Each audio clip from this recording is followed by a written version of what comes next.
अस्सलाम वालेकुम viewers, acute के किचन में आपको खुशामदीद करती हूँ एक दफ़ा फिर एक नई रेसिपी के साथ। आज जो रेसिपी मैं आपके लिए लेकर आई हूँ वो मूली से रिलेट है। ये है मूली, मेरे पास आधा किलो मूली मैंने ली है। उसमें पत्ते भी हैं जो मैंने कटिंग करके अलग रखे हुए हैं, और मूली को मैंने इस तरह से छोटे छोटे से क्यूब्स में काट लिया है। ठीक है, जो लोग मूली नहीं खाते ना वो भी आज से मूली खाना शुरू कर देंगे, इतनी कोई ये ज़बरदस्त रेसिपी है। अच्छा देखिए, एक पतीली ले लेंगे, उसके अंदर या पैन जो भी आप जिसमें भी बनाना चाहें उसमें हम ये हाफ़ कप सरसों का तेल डालेंगे। जैसे कि मैं आपको बताती रहती हूँ कि मैं सरसों के तेल में ही खाना पकाना प्रेफर करती हूँ। कुछ चीज़ें होती हैं जो सनफ्लावर कुकिंग ऑयल में भी जाती हैं। इसमें हम करेंगे, देखिए ये मैंने 3 मिर्चें ले ली हैं लाल साबुत, और हाफ़ टी स्पून राई दाना और हाफ़ टी स्पून मेथी दाना। अच्छा, मूली से अक्सर लोग घबराते हैं, नहीं पसंद आती है कुछ प्रॉब्लम्स की वजह से। तो जो चीज़ें मैं इसमें शामिल कर रही हूँ, इंशाअल्लाह ताला उम्मीद है कि जब आप बनाइए ना मूली की सब्ज़ी या मूली से रिलेटेड कोई भी चीज़, तो मैं काफ़ी चीज़ें और भी सिखा चुकी हूँ, तो फिर आपको अंदाज़ा होगा कि मूली जो है वो कितनी फ़ायदेमंद चीज़ होती है। लेकिन अगर तरीके से पकाई जाए तो हर कोई खा सकता है। अब ये मैंने एक छोटा प्याज लेके स्लाइसेस कर लिए इसको। ठीक है, इसको मैं हल्का सा सौते करूँगी, और वो जो राई दाना हमारा डला हुआ है और मेथी दाना वो इसी प्याज के साथ साथ पकते रहेंगे, और जो अपना जो ऑयल होता है वो इसके अंदर रिलीज़ करेंगे, और उसकी वजह से जो इसका टेस्ट भी बढ़ेगा मूली का, और इसकी जो इफ़ादियत है वो भी बढ़ेगी। मूली जो सीज़न में आती है तो वो बहुत ज़रूरी है खाने के लिए, ज़रूर खानी चाहिए। 2 मूलियों को एक जो काशी होती है उनके काट के उनको आप, अगर आपके पास ओस आती है, छत है, तो उस पर आप रख दीजिए, और वो भिगो के जो ओस में भीगी हुई वो सुबह उठ के खाइए निहार मुँह। तो किसी को भी अगर हेपेटाइटिस A, B, C या जिगर की कोई भी प्रॉब्लम होती है वो ठीक हो जाती है। मूली जो है हमारे जिगर पे बहुत इफ़ेक्ट करती है, कहने को ये भारी होती है, लेकिन एक ख़ास इंग्रेडिएंट जो मैं अभी इसके अंदर डालूँगी, एंड तक आप वीडियो को देखेंगे तभी आपको समझ में आएगा कि मूली मज़ेदार सी सब्ज़ी कैसे बढ़ सकती है। कि हमारे पास बड़ी थोड़ी सब्ज़ियाँ रह जाती हैं जब हम खाने बना रहे होती हैं जो ख़वातीन, तो वो सोचती क्या पकाएँ। तो अगर आप हर सब्ज़ी को अच्छे से बनाएंगे तो वो हर सब्ज़ी जो है वो बच्चे खाने शुरू कर देंगे, घर में भी आपके इस्तेमाल होनी शुरू हो जाएगी। इसको मैं हल्का सा सौते करती हूँ और फिर मिलती हूँ आपसे।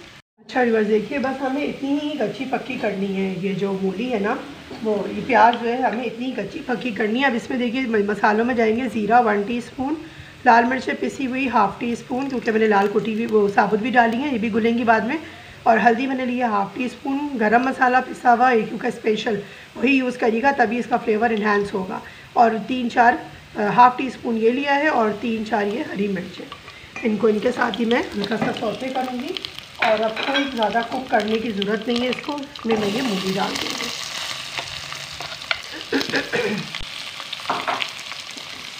फ्लेम को मीडियम पे ही रखिएगा।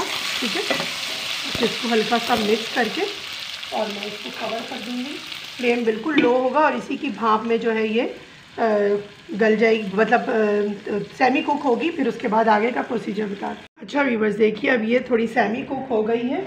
अब क्या करेंगे, इसका एक ख़ास इंग्रेडिएंट ये है गुड़ की शक्कर। गुड़ हो तो वो डालिए, और ये मैंने लिया है 1 टीस्पून। ठीक है, ये ज़रूर इसमें आपने डालना है। अक्सर आपने हमारे बड़ों से बुज़ुर्गों से सुना होगा कि मूली खा के अगर आप उसके ऊपर गुड़ खा लें तो मूली हज़म हो जाती है।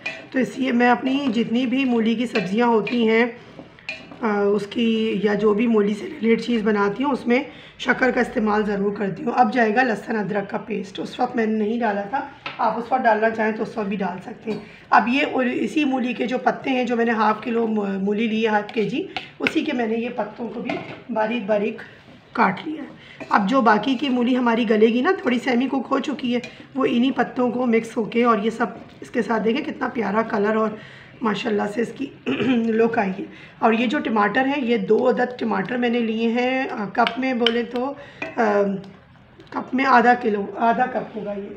ठीक है, नॉर्मल टमाटर जो होते हैं नॉर्मल साइज़ के, वो मैंने ले लिए इसके अंदर, और इसको मैंने बारीक चॉप कर लीजिए, चॉपराइज़ कर लीजिए। उसमें ग्राइंडर में बारीक करने से ना जब आता है सब्ज़ी के अंदर तो बहुत टेस्टी लगता है। पेस्ट सा बना लेंगे तो वो इतना लुक वाइज भी इतना अच्छा नहीं लगता, और वैसे भी वो मज़े का नहीं रहा उसमें आता। ये देखिए रेड से थोड़े कहीं से चंक्स आएंगे।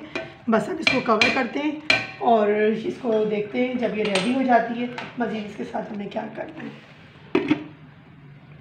जी व्यूअर्स, देखिए अब चेक करते हैं। माशाल्लाह से ये देखिए इतनी ज़बरदस्त सी हमारी जो ये है तैयार हो गई है। बस इससे ज़्यादा इसको कुक नहीं करेंगे। माशाल्लाह से जो ये मूली है ये भी देखिए माशाल्लाह गल चुकी है, ठीक है। और बहुत ज़्यादा इसको भूनने भानने की भी ज़रूरत नहीं पड़ी, बस ये रेडी है सर्व के लिए। और अब इसको किसके साथ सर्व करूँगी वो मैं आपको बताऊँगी, क्योंकि जो मैंने आपको पराठे सिखाए ना फ्रोज़न, उसके साथ मैं इसको सर्व करूँगी, वो भी बनाते हैं। जी वीवर्स देखिए माशाल्लाह से सब्ज़ी हमारी मूली की तैयार है। और अब ये देखिए जो मैंने आपको फ्रोज़न पराठे सिखाए थे बनाना मेथी के कुल्फ़ा के, ये देखिए ये मैंने निकाला। और इसी तरह से जैसे हम फ्रोज़न पराठों को फ्राई करते हैं उस तरह से मैं इसको फ्राई करूँगी। डायरेक्ट फ्रीज़र से निकाल के आपने इसको रख दिया और इसके साथ मैं जो है ये फ्रोज़न पराठे सर्व करूँगी। अच्छा देखिए ये अब थोड़ा सा सॉफ्ट हो गया, ठीक है। और इसको क्या करेंगे, ये देखिए अभी कैसा था ना, अब कैसा सॉफ्ट सा हो गया। अब इसमें थोड़ा सा घी लगा देंगे, देसी घी लगाइए, बटर लगाइए, ऑयल लगाइए।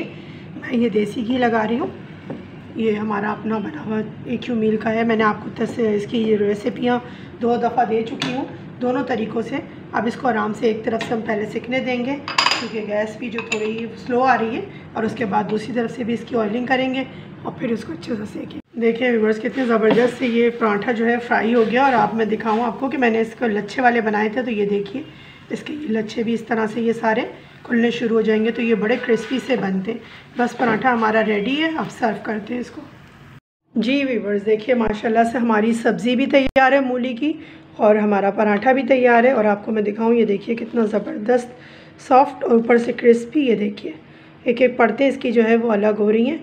बड़ा बहुत ही मज़ेदार, इसको आप बनाइए और ट्राई कीजिए और मुझे कमेंट्स में ज़रूर बताइए। मैं आपको टेस्ट करके बताती हूँ कि ये कैसी बनी है, और यकीनन अच्छी बनी होगी और बनती है हमेशा अच्छी। ज़बरदस्त, कोई नहीं कह सकता कि ये मूली की सब्ज़ी है। इसको जब आप बनाएंगे तभी आपको आइडिया होगा कि ये कितनी ज़बरदस्त बनती है। उम्मीद करती हूँ कि रेसिपी आपको पसंद आएगी, आप इसको बनाएंगे, ट्राई करेंगे और मुझे ज़रूर बताइए कमेंट्स में कि आपको भी मूली अच्छी लगनी शुरू हुई कि नहीं हुई। हमेशा की तरह से जो हम लोग कहते हैं कि अपना और अपने अतराफ़ के लोगों का ख्याल रखें, खुश रहें, खुश रहने दें और खुश रखने की भी कोशिश कीजिए। छोटी छोटी चीज़ों से खुशियाँ हासिल कीजिए। अल्लाह ताला की बनाई हुई जितनी भी चीज़ें होती हैं सब बहुत अच्छी हैं, थोड़ी सी तब्दीली से हम उसको और अच्छा बना सकते हैं, चाहे वो हमारे खाने हों, चाहे वो हमारी आदत और अतवार हों। तो इन सब चीज़ों का ख्याल रखा करें। हमेशा की तरह से जो हमारा स्लोगन भी है, ईट हेल्दी फील हेल्दी।